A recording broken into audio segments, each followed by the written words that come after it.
Halo guys, lu tau gak, baru aja ada berita yang sangat heboh di dunia barat bahwa negara Amerika Serikat fresh from the oven, mereka menyatakan kekecewaannya dan ketidaksetujuannya terhadap undang-undang anti deforestasi yang ada di Uni Eropa. Jadi di sini Eropa mulai kena getahnya nih guys, karena ya Amerika mulai menilai bahwa hey, ternyata sawit itu nggak jelek-jelek banget, itu nggak parah-parah banget. Jangan-jangan ini cuma black campaign aja nih dari Eropa untuk menyerang negara Asia Tenggara. Kalau lu penasaran ya, gimana sih sebetulnya ya prospek bisnis kelapa sawit ke depannya dan bagaimana ya appetite dunia barat terhadap kelapa sawit, apakah mereka akan semakin anti karena mereka punya bisnis minyaknya sendiri, mereka punya soybean oil, corn oil, cottonseed oil, and so on, atau jangan-jangan bakal ada kiamat nih terkait bisnis sawit.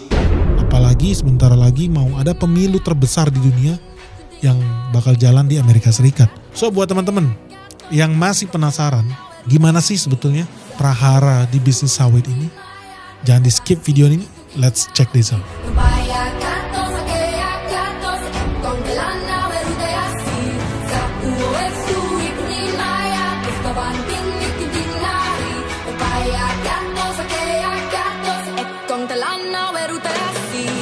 Jadi ya teman-teman, kenapa tiba-tiba pemerintah Amerika Serikat atau dalam hal ini para pengusaha yang ada di Amerika Serikat, ternyata mereka udah mulai melihat bisnis sawit ini bukan sebagai sebuah bisnis yang kotor, bisnis yang negatif, tetapi mereka mulai memberikan analisis yang menurut gua faktual. Bahwa apa? Faktanya ya, minyak kelapa sawit itu kegunaannya sangat banyak sekali. Yang pertama, minyak kelapa sawit itu sangat dipakai untuk bisnis kosmetik dan bisnis-bisnis yang berhubungan dengan personal care ya. Termasuk yang kedua apa? Bisnis yang berhubungan dengan makanan. Jadi makanan, snack, jajanan kamu, itu semua dan mayoritas menggunakan minyak kelapa sawit. Sampai wafer favorit kamu pun kemungkinan besar menggunakan minyak kelapa sawit. Lalu yang ketiga, produk-produk buat kebersihan. Jadi teman-teman mungkin suka pakai sabun atau shampoo atau bahkan sabun yang dipakai buat ngepel lantai, itu juga ada minyak kelapa sawitnya. Dan bahkan yang terakhir nih, yang berhubungan dengan bensin. Jadi sekarang udah ada yang namanya biofuel. Kalau teman-teman di rumah pakai mobil solar, pasti tahu kalau kamu isi biosolar, itu di dalamnya juga ada minyak kelapa sawit. Jadi jangan heran ya, kalau seandainya sepertiga dari bisnis minyak dunia itu isinya adalah minyak kelapa sawit. Dan kenapa Amerika Serikat sangat peduli dengan bisnis kelapa sawit? Karena faktanya lebih dari 50% makanan-makanan yang ada di supermarket di Amerika Serikat itu berasal dari minyak sawit. Dan kosmetiknya yang beredar di Amerika Serikat lebih dari 70% yang menggunakan bahan baku yang bersumber dari minyak kelapa sawit. Kenapa banyak bisnis kecantikan ya yang suka sama minyak sawit? Ternyata minyak kelapa sawit itu memiliki kandungan vitamin E yang sangat tinggi dan mereka juga memiliki fatty acid yang sangat membantu ya memberikan tekstur yang lebih enak dan lebih luar biasa lah di minyak kelapa sawit ini. Dan namanya juga minyak yang berasal dari buah-buahan ya, mereka juga bisa terfermentasi. Ternyata minyak kelapa sawit juga bisa menjadi sumber alkohol yang alami. Sehingga kemudian dia bisa menjadi salah satu sumber emulsi yang luar biasa di bisnis yang terkait dengan kecantikan dan makanan. Dan yang lebih hebat lagi apa? Minyak kelapa sawit itu harganya murah, terjangkau, dan sangat efisien. Kenapa? Karena buah ini bisa berbuah sepanjang tahun, menghasilkan TBS atau tandan buah segar yang akan menghasilkan minyak sawit dengan sangat tinggi, bisa sampai 3 ton per hektarnya, dan ini jauh lebih baik dibandingkan tanaman lain yang membutuhkan luas hektaran yang jauh lebih besar dibandingkan minyak kelapa sawit. Maksudnya apa guys? Faktor yang terakhir ini paling penting. Kenapa ya? Lu tahu per hektar kalau lu nanam kelapa sawit, lu bisa dapat 3 sampai 3,3 metrik ton lah minyak sawit. Kalau dalam 1 hektar lu nanam soybean oil atau minyak yang berhubungan dengan kacang kedelai, ternyata lu cuma bisa dapat 0,4 ton minyak goreng. Jadi 1 hektar ditanam soybean cuma dapat 0,4 ton. 1 hektar ditanam kelapa sawit bisa dapat 3,3 ton. Ini perbedaannya lebih dari 8 kali lipat. Sehingga kemudian jangan heran kalau minyak kelapa sawit ini super efisien. Lu bisa bayangin sendiri berapa banyak hutan yang lu harus tebang kalau seandainya semua minyak goreng yang ada di dunia ini harus berganti menggunakan minyak kedelai. Ngeri guys. Berarti Eropa bakal botak. Kenapa? Ya karena buat memberi makan dunia saat ini cuman butuh tanah kalau lu nanam sawit ya. Paling cuman 1/8 Kalimantan kita udah bisa kasih makan dunia dengan minyak goreng berbasiskan kelapa sawit. Tapi kalau lu pakai minyak soybean oil, minyak goreng dari kacang kedelai, seluruh benua Eropa itu bakal tertutup dengan yang namanya kebun soybean oil itu. Orang-orang yang mungkin harus pindah tinggalnya di Afrika ya. Eropanya ditanam jadi minyak goreng kacang kedelai, ya itulah di situ dia tanam. Ternyata apa? Suka nggak suka, ternyata dunia khususnya di sini Amerika Serikat udah mulai sadar bahwa hey, mau nggak mau ya minyak kelapa sawit sebetulnya yang paling ramah lingkungan karena dia membutuhkan luasan lahan yang jauh lebih sedikit untuk memproduksi minyak goreng dengan tonase yang lebih banyak. Ini ngeri dan data ini bukan keluar dari perusahaan sawit Indonesia. Tadinya gue juga curiga jangan-jangan yang bikin data ini perusahaan sawit Indonesia loh. Ternyata enggak. Ternyata yang bikin data ini adalah WWF, World Wide Fund. Ini lembaga resmi PBB yang bergerak untuk melindungi habitat spesies hewani yang ada di dunia ini. Ya ekologi dunia mereka mau selamatkan, makanya dia berkepentingan untuk menjaga hutan itu. Tapi tadinya mereka anti sawit juga, tapi setelah lihat data ini, oh ternyata kelapa sawit itu jauh lebih ramah lingkungan dibandingkan minyak-minyak lain. Nah ini kita ngomong berdasarkan data ya. Halo guys, kalau lu seneng dengan konten-konten terkait investasi di channel Benix ini, sekarang kita bikin platform baru nih khusus nih, karena gue pengen banget sebetulnya dari zaman dulu itu bikin konten itu yang terbuka lah, yang kita bisa ngomong apa adanya, nyablak, tapi makin kesini kok makin susah ya berbicara di ruang publik seperti YouTube ini. Jadi buat teman-teman yang pengen banget belajar soal investasi, berdiskusi, sharing bareng, dan kita juga bakal punya acara tahunan, kita lagi bikin platform baru khusus investor. Ingat ya, trader dilarang bergabung. Lu yang trader jangan bergabung. Awas lu kalau gabung. Ini khusus buat investor, diskusinya diskusi yang masuk akal, karena gue nggak mau, gue ada gabung lah di sebuah forum saham, istrinya ngebahas posisi lilin, hari ini di atas, di bawah, di utara, di timur, apalah gitu, gue capek banget asli. Scroll isinya bahas ilmu lilin kayak orang tolol. Kita ini investor, bukan tolol man gitu ya. Jadi kita bikin platform khusus investor, lu semua, kita semua bisa berbagi ilmu pengetahuan kita, perjalanan investasi kita tanpa sensor, cuma di tempat ini. Jadi ya semoga ini juga bisa mengurangi ya ancaman-ancaman, surat-surat cinta, surat somasi dan lain sebagainya yang datang ke kita. Karena mereka nggak suka dengan channel Benix yang terlalu transparan membahas tentang mafia-mafia yang ada di Bursa Efek Kazakhstan. So, sampai ketemu guys di komunitas khusus investor yang bernama Benix Investor Group. Langsung klik link di bawah ini www.benix.id. Ingat ya, kuotanya terbatas. Jadi diskon 30% ini hanya berlaku sampai 30 Agustus 2024 dan hanya untuk 100 orang pertama. Keuntungannya apa? Ya kita bisa saling sharing, Q&A, tanya jawab langsung sama Benix. Juga ada acara live tiap bulan sama Benix. Kita juga akan banyak acara-acara gathering offline dari kota ke kota. Jadi kita bisa ngobrol langsung nih. Khusus untuk anggota Benix Investor Group. Jadi ini keanggotaannya selama 1 tahun full, kita di sini bisa saling berinteraksi, saling sharing, termasuk peluang investasi loh. Bukan cuma di ISG, termasuk di bursa efek luar dan di saham-saham yang pre-IPO. Jadi kita bisa masuk ke saham perusahaan tertutup, saham-saham pre-IPO yang potensinya bagus. So teman-teman, sampai ketemu ya di Benix Investor Group. Siapa cepat dia dapat, ingat ya, kuotanya terbatas hanya 100 orang.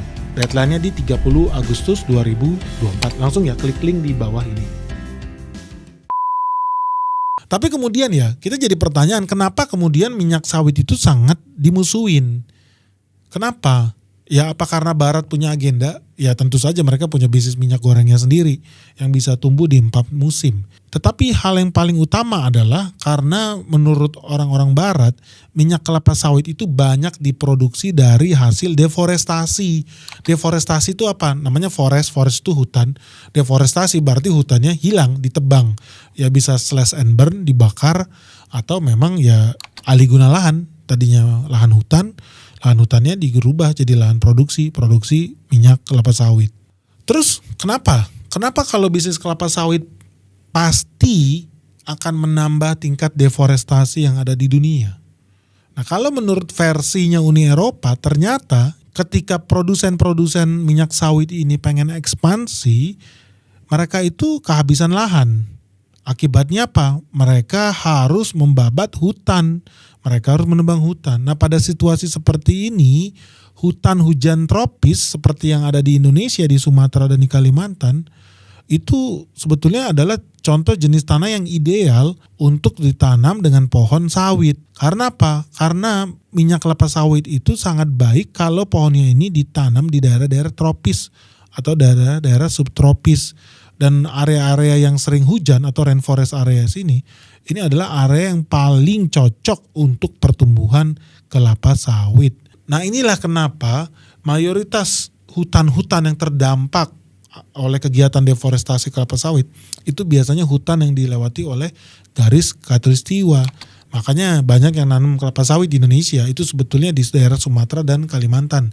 Kenapa? Karena ternyata minyak sawit itu untuk memproduksi sawit yang lebih banyak, berbuah yang lebih banyak, mereka butuh air yang lebih banyak. Akibatnya apa? Di sini udah tahu, mereka membutuhkan hutan hujan tropis. Kenapa? Karena airnya banyak. Gak bisa lu nanam kelapa sawit di Arab Saudi, di Gurun Sahara. Gak dilewati oleh garis khatulistiwa, bukan daerah tropis atau subtropis, ya lu gak bisa nanam sawit di situ. Jadi memang idealnya secara natural mereka tumbuh di daerah-daerah yang ada hutan hujan tropisnya. Jadi teman-teman jangan kaget kalau seandainya ya Barat ya dalam hal ini Uni Eropa mengambil kemudian kesempatan ini untuk melakukan black campaign lah terhadap industri kelapa sawit. Bahwa apa? Ya menurut mereka perlu dibuat peraturan undang-undang tentang anti deforestasi yang bertujuan melindungi hutan hujan tropis ini. Dan ini bisa dipakai untuk mencegah apa? Mencegah masuknya barang-barang impor atau barang-barang produksi yang berhubungan dengan degradasi hutan atau deforestasi ini. Nah, mereka bikin peraturan baru yang kita udah pernah bahas di video kita yang berhubungan dengan bisnis karet, yaitu apa? UDR atau undang-undang terkait tentang anti deforestasi ala Uni Eropa. Nah, ada 4 poin utama nih dari UDR itu. Yang pertama apa? Bahwa undang-undang anti deforestasi Uni Eropa ini mewajibkan semua operator dan pedagang di Uni Eropa melakukan uji tuntas untuk memastikan semua produk komoditas yang beredar di wilayahnya terjamin legal. Yang kedua, undang-undang anti deforestasi ini membebankan tanggung jawab kepada perusahaan yang terdaftar di negara anggota Uni Eropa untuk memastikan komoditas yang diimpor atau diekspor tidak diproduksi di lahan yang mengalami deforestasi atau penggundalan hutan. Nah, yang ketiga, mewajibkan perusahaan melacak komoditas tersebut kembali ke lahan tempat komoditas itu diproduksi. Maksudnya yang ketiga ini traceability. Ini bisa jadi peluang bisnis nih. Buat teman-teman, gue tahu udah banyak yang bikin teknologi traceability. Buat apa? Bahwa sekarang ada kewajiban buat perusahaan itu membuat teknologi yang memungkinkan bisa dilacak. Contohnya gini, lo beli odol, lo beli pasta gigi di toko di Uni Eropa, di Albert Heijn misalkan, dan lu belanja pasta gigi itu, di belakangnya lu bisa lihat pasta gigi itu dibuat menggunakan minyak kelapa sawit. Lu pengen tahu minyak kelapa sawitnya ini berasal dari pulau mana, provinsi apa, digunduli atau dibotaki atau enggak ya, ada orang hutan yang dibunuh enggak ya di sana ya. Nah, ini yang namanya traceability, bahwa apa, setiap produk yang ada di toko-toko rak-rak supermarket swalayan yang ada di Eropa harus bisa di-track asal usulnya, harus bisa di-track diproduksinya di mana. Dia nggak boleh bilang cuman oh ini berdasarkan dari tangki CPO yang ada di Singapura karena dia refinery CPO terkenal ada juga di Singapura, atau yang ada di India. Ada tuh baru di India kerjasama dengan pengusaha Indonesia juga. Mereka nggak bisa bilang gitu. Harus bisa di-track. Oh, pasta gigi kita minyak sawitnya dari India. Oke, dari kilang refinery yang ada di India. India beli dari Singapura. Singapura beli dari pengusaha yang ada di Surabaya. Pengusaha yang di Surabaya beli dari mana CPO-nya? Oh, ternyata perusahaan yang dari Kalimantan Tengah. Oke. Nah, itulah yang terjadi dan itu yang namanya traceability. Itu penting. Nah, yang keempat, produk dari negara-negara yang ditetapkan beresiko tinggi deforestasi akan menghadapi pengawasan lebih ketat oleh bea cukai Uni Eropa. Nah, ini warning nih buat teman-teman nih. Jadi dari sini bisa dibilang begitu warga negara kita dimasukin ke dalam daftar blacklist, maka segala sesuatunya akan dibikin sulit. Dan ini udah kejadian ya, karena ada beberapa teman-teman kita yang ekspor ke Uni Eropa, itu kontainernya disuruh balik lagi ke Indonesia. Karena apa? Dia gagal membuktikan bahwa hasil-hasil produksinya, even dia bukan kelapa sawit loh yang diekspor. Yang diekspor adalah makanan keripik. Keripiknya ini dianggap bersumber dan menyebabkan deforestasi di Indonesia. Karena apa? Keripiknya ternyata digoreng menggunakan minyak kelapa sawit. So, keripiknya itu disuruh puter balik ke Indonesia. Jadi ini udah kejadian di Indonesia. Nah, teman-teman tahu nggak sih berapa sih konsumsi minyak goreng yang ada di muka bumi ini? Ternyata ada 220 juta ton konsumsi minyak goreng setiap tahunnya di semua negara. Nah, dari 220 juta ton itu, lu bisa bayangin ternyata sepertiganya alias lebih dari 70 juta ton itu adalah minyak kelapa sawit. Nah, dari 70 juta ton itu, Indonesia berkontribusi 45 juta ton. Indonesia berkontribusi 45 juta ton.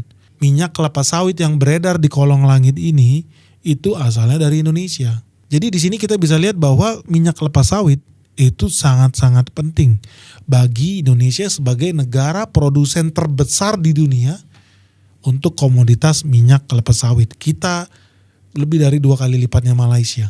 Nah, terus gimana ya dampaknya buat Indonesia? Apakah ini berdampak mengerikan ya buat Indonesia?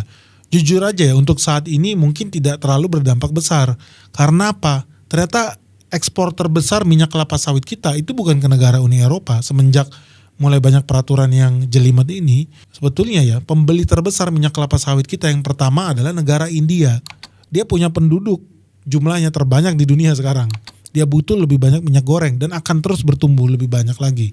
Masih hobi beranak tuh orang-orang di India. Akibatnya apa? Lebih dari 5 juta ton minyak hasil produksi Indonesia itu pergi ke India. Jadi hampir 10% loh produksi minyak kita pergi ke India. Nah, yang kedua apa? Tentu saja lu udah tahu dong, yaitu negara Cina. Sekarang negara peringkat 2 jumlah penduduknya yang terbesar di dunia. Peringkat 3 itu ada Pakistan. So, ternyata ya, nyawa Indonesia itu bukan di Uni Eropa. Syukurnya ternyata produk kita masih bisa diserap oleh negara-negara di Asia. Nah, yang keempat ini ngeri-ngeri sedap. Untungnya dia sepertinya berpihak ke kita, tergantung pemilunya juga nih. Yang keempat itu Amerika Serikat. Dia mengkonsumsi hampir 2 juta ton minyak sawit setiap tahunnya. Baru setelah itu adalah negara seperti Bangladesh, Mesir, dan lain sebagainya. Nah, kalau di negara-negara Eropa itu sebetulnya nggak terlalu berdampak. Karena apa ya? Banyak negara Eropa itu hobinya bukan makan gorengan, tetapi makan makanan yang di barbecue, dibakar, atau direbus. Tetapi khusus buat negara-negara Latin, wah mereka ternyata hobi banget. Jadi negara-negara yang hobi impor minyak dari kita ya negara seperti Spanyol dan Italia, ya mereka hobi impor minyak goreng kita. Kenapa? Karena minyak goreng kita suka nggak suka itu udah harganya lebih murah dan dipakai buat mereka sendiri. Mulai dari formula buat bayi, susu formula buat bayi, makanan MPASI buat bayi, sampai ke snack itu di sana ya pakai minyak sawit. Even lu makan es krim aja di sana kemungkinan besar mengandung minyak sawit. Kenapa di negara itu mereka hobi minyak sawit ya? Memang negara-negara Latin ya, khususnya Mediterania kayak Italia itu juga memang terbiasa juga mengkonsumsi minyak dari zamannya minyak zaitun, dan mereka juga nggak keberatan dengan minyak sawit. Kenapa begitu? Karena ternyata minyak sawit itu memiliki kandungan saturated fat yang jauh lebih rendah dibanding minyak lain, dan dia tidak mengandung trans fat. Jadi ini jauh lebih sehat dibanding minyak-minyak yang beredar di Uni Eropa. Dan suka nggak suka karena harganya yang murah, produk ini juga ada di barang-barang yang biasa kita konsumsi sehari-hari seperti sampo, pasta gigi, deterjen, obat-obatan, coklat, kue, es krim, sabun, dan lain sebagainya. Dan sayangnya untuk menanam minyak kelapa sawit sendiri, suka nggak suka akibatnya apa? Bisa merusak habitat hewan liar juga. Dan ini berbahaya bagi ekologi dunia karena apa? Karena banyak wilayah-wilayah itu sebetulnya menjadi pusat kehidupan satu-satunya untuk hewan-hewan langka ya, seperti orangutan, seperti harimau, seperti pygmy, gajah dan lain sebagainya yang khusus hanya bisa hidup di daerah hutan-hutan tropis itu sekarang mereka kehilangannya. Contohnya gini ya, lu tahu nggak sih orang utan itu cuman ada di Indonesia loh, dia cuman ada di 2 pulau, Pulau Sumatera dan Pulau Kalimantan. Tidak ada pulau lain di dunia ini yang memiliki orang utan. Jadi itu hewan asli langka dan cuma ada di daerah itu, dan sayangnya ya itu daerah yang cocok juga untuk nanam kelapa sawit. Jadi orang nggak bisa tuh bikin hutan buat orang hutan tinggal di Rusia, nggak mungkin. Di Jerman itu juga nggak mungkin, nggak bisa. Orang hutan adanya ya di Sumatera dan Kalimantan. Itu pun hanya di daerah atas, nggak bisa di Sumatera bagian bawah, taruh Sumatera bagian utara. Nah selain itu apalagi ya, termasuk tadi gue bilang ada harimau. Harimau di Jawa sudah punah, harimau di Bali juga sudah punah. Satu-satunya harimau yang ada di Indonesia itu tinggal harimau di Pulau Sumatera. Nah ini juga jumlahnya makin lama makin sedikit. So kemudian karena begitu banyak spesies hutan yang cuma bisa hidup di hutan tropis seperti hutan Sumatera Kalimantan ini membuat banyak aktivis lingkungan itu menjadi khawatir dan takut bahwa ya mungkin dalam 10 tahun ke depan kita nggak bisa lagi lihat hewan-hewan asli Indonesia ini. Mungkin kita bisa lihat batang kelapa sawit. Nah dari informasi ini ya makanya teman-teman gak usah heran kenapa tadi di awal kamu lihat di layar kaca kamu terbukti bahwa ya negara Eropa itu tidak doyan lagi untuk menggunakan minyak goreng dari Indonesia. Apalagi dengan adanya undang-undang anti deforestasi ini, maka akan semakin sulit untuk perusahaan Indonesia penetrasi ke pasar Eropa. Karena apa? Begitu ketahuan nih ada perusahaan di Belanda misalkan, mereka memproduksi menteganya menggunakan unsur minyak kelapa sawit, mereka bisa kena denda, bahkan izin perusahaannya bisa dicabut. Atau ada perusahaan es krim atau perusahaan obat-obatan yang menggunakan minyak kelapa sawit dan mereka ketahuan, mereka juga bisa dihukum. Jadi akibatnya apa? Ya jangan heran ya semakin banyak perusahaan di Eropa yang ketakutan kalau berbisnis kelapa sawit dengan perusahaan yang ada di Indonesia. Ada contoh yang paling jelas. Yang pertama adalah perusahaan Pepsi. Lu tahu lah PepsiCo kalau di Indonesia terkenal dengan jualan minuman. Saingannya Coca-Cola ya. Tapi realnya mereka punya industri makanan dan minuman. Salah satu yang paling terkenal adalah keripik kentang dia yang namanya Lay's. Itu punya PepsiCo. Ternyata mulai hari ini mereka nggak boleh lagi minyak kentang itu digoreng menggunakan minyak kelapa sawit. Nah yang lebih ngeri lagi apa? Yes, PepsiCo itu perusahaan Amerika. Tapi ternyata mereka lakukan perubahan itu bukan di Amerika, tetapi di PepsiCo yang ada di India. Mereka udah merubah PepsiCo itu tadinya bikin Lay's, keripik kentang ini pakai minyak goreng kelapa sawit ya. Sekarang mereka perlahan-lahan mulai dicampur. 50% menggunakan minyak biji bunga matahari, 50% menggunakan minyak palm oil, minyak kelapa sawit. Nah ini mereka masih dalam fase transisi. Ada kemungkinan mereka betul-betul bakal meninggalkan minyak kelapa sawit. Mungkin nggak? Ya mungkin kalau makin banyak perusahaan-perusahaan barat yang buka cabang di India. Nah satu faktor lain ya yang bisa saja mengubah peta ini ya, selain mengandalkan minyak yang berasal dari soybean, kacang kedelai, jagung atau biji bunga matahari, ada faktor teknologi atau inovasi bisa bermain di sini, yaitu salah satu alumni MIT di Amerika Serikat, ini ITB-nya Amerika Serikat, itu mereka baru menciptakan sebuah formula C16. C16 ini apa? C16 ini adalah mereka menciptakan sejenis mikroba yang bisa memproduksi minyak goreng tanpa perlu menanam pohon kelapa sawit atau menanam apapun. Jadi mikroba ini dikembangbiakan di laboratorium. Dan mikroba ini ketika dipelihara, mikroba ini bisa menghasilkan minyak goreng yang kabarnya kualitasnya bahkan lebih baik dibandingkan minyak zaitun. Jadi jangan kaget kalau di kemudian hari teknologi ini bisa lebih efisien, ya lama-lama mungkin minyak goreng kamu bukan datang dari tanah, tapi dari laboratorium. Nah teman-teman, jadi apakah ini artinya kiamat di dunia bisnis kelapa sawit di Indonesia? Ya jujur enggak juga sih, menurut gue masih lama lah prosesnya di mana sebuah minyak goreng itu bisa dibikin di laboratorium.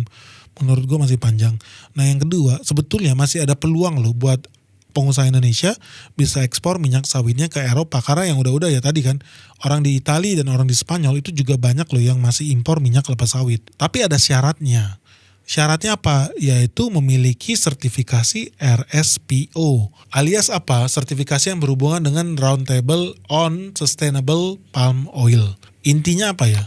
Intinya RSPO ini adalah sertifikasi yang dilakukan untuk melindungi hak pekerja, mengurangi kecelakaan kerja, inklusi petani kecil, pengurangan emisi gas rumah kaca, pengelolaan sampah yang baik, pengurangan penggunaan pestisida, peningkatan kepatuhan terhadap undang-undang, dan meningkatkan kepercayaan pasar. Sedikit banyak ya, RSPO ini goalnya adalah membantu mereka yang menghasilkan lebih banyak minyak dengan menggunakan lebih sedikit lahan dan bisa menambah mata pencarian dan mengurangi resiko konversi lahan yang mengancam hutan, satwa liar, dan keanekaragaman hayati.